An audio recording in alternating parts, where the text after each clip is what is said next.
evening, I'm Merrill Friend and welcome to News Geelong on this Friday the 20th of May.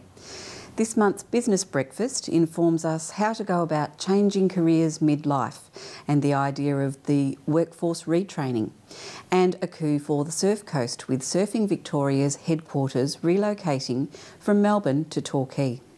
And later in the program, Nathan Curry will update us in the world of Geelong sport, and Lani Salathiel gives us the latest on the weekend weather in and around Geelong. But up first, Geelong's Mayor is set to party, and you're invited to come along. The first inaugural Merrill Ball was launched this week to be held on the 20th of August at the Arena.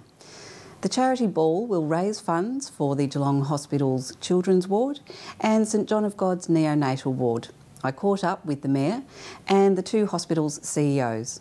I know Barwon Health's very appreciative of the Geelong City Council and the Mayor, their commitment to the City of Geelong, their commitment to the health of the children in Geelong, and the fact that we're being a benefactor of the ball is a fantastic thing. And I just want to wish, I just hope that Geelong gets behind it and we make the ball a big success, and we can put further developments into the children's services at the Geelong Hospital. So fingers crossed.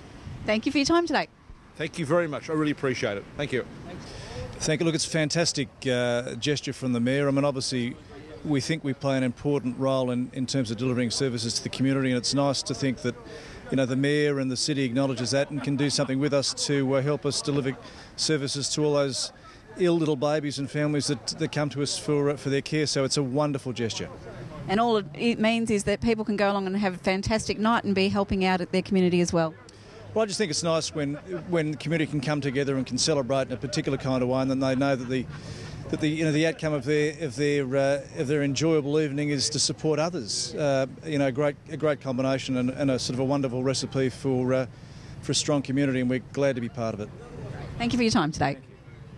Oh, look, the funds are going to help the kids, going to the children's ward at the Geelong Hospital and the prenatal ward up at St John of God. So, look, it's an opportunity, and I believe as a civic leader we should take these opportunities, an opportunity to put something in place that will hopefully become an annual event where we can raise money for different charities, and what better charities than our kids. And so is this open to anybody? Anybody who wants to come along is more than welcome to come along. We'd love to fill the place up with some 1,000 to 1,200 people, and we'll make good money for both those charities. And we're really looking forward to it. And we had one last year with the Blue Ribbon Foundation, and it was a great night. So we've decided to go out on our own because of the time of year and just to support these charities. So it'll be fantastic. So how can people find out about tickets? On the website or in any of our information centres, or come to City Hall. It's launched today, and we're very, very excited about it. It'll be great. From City Hall, Merrill Friend, News Geelong. Living with cerebral palsy brings challenges to everyday tasks. Author from Colac, Claudia Aponte, launched his autobiography this week titled A Life, sharing his experiences growing up with the disease. Ali Dean was there. I'm here tonight at Dromoland House in Geelong West for the official launch of A Life, an autobiography by Claudia Aponte, who suffers cerebral palsy. To start off with, it's called Claudia Aponte, A Life, and it's about my life with cerebral palsy and the hurdles I've had to face as I've been growing up. Okay, and so has publishing the book and getting the book together been a long journey? How long has it taken?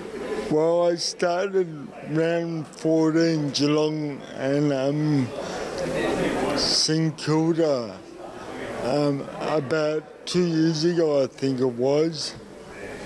Yeah, it's been a long journey.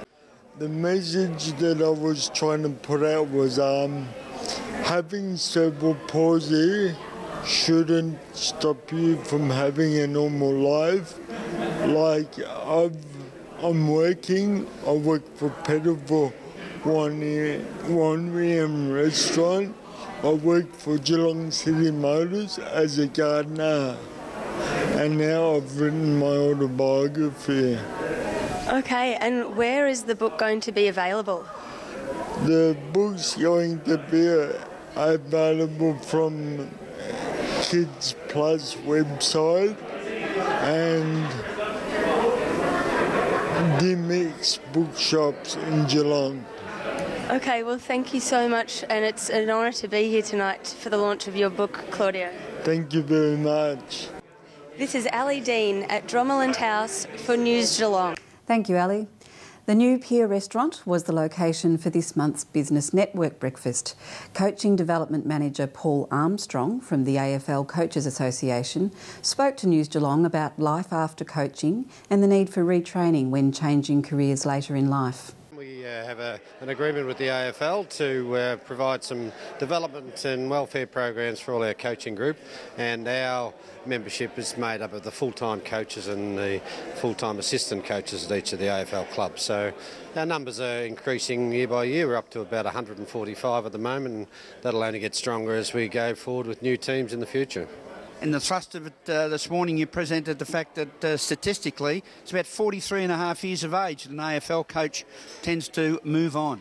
Yeah, on average that's the case, and you would notice the last 6 appointments of AFL senior coaches, their average age is 37, and that's fantastic for the younger coaches. But if you then consider that the average tenure of a senior coach is only 6 years, some of those guys are going to be out of the coaching business in their early 40s, so we need to be really mindful of what they can do with themselves for their careers outside of football down the track. And that is a key part of your role for our viewers, to transition after coaching?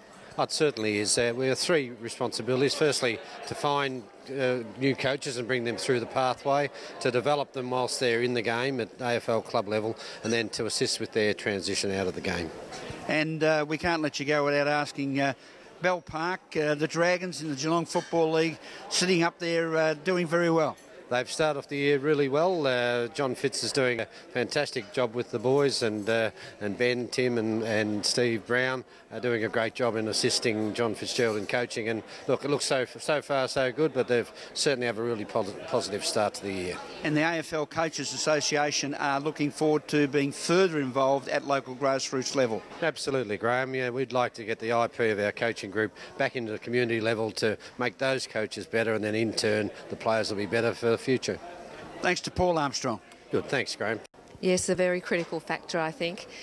With the skill shortage that we have at the moment, I think industry's looking to take the experienced specialists in various fields and encourage them to take up mentoring, coaching and training roles to ensure that we have capability into the future. This is News Geelong Friday edition, as we go to a break and return with more news after this.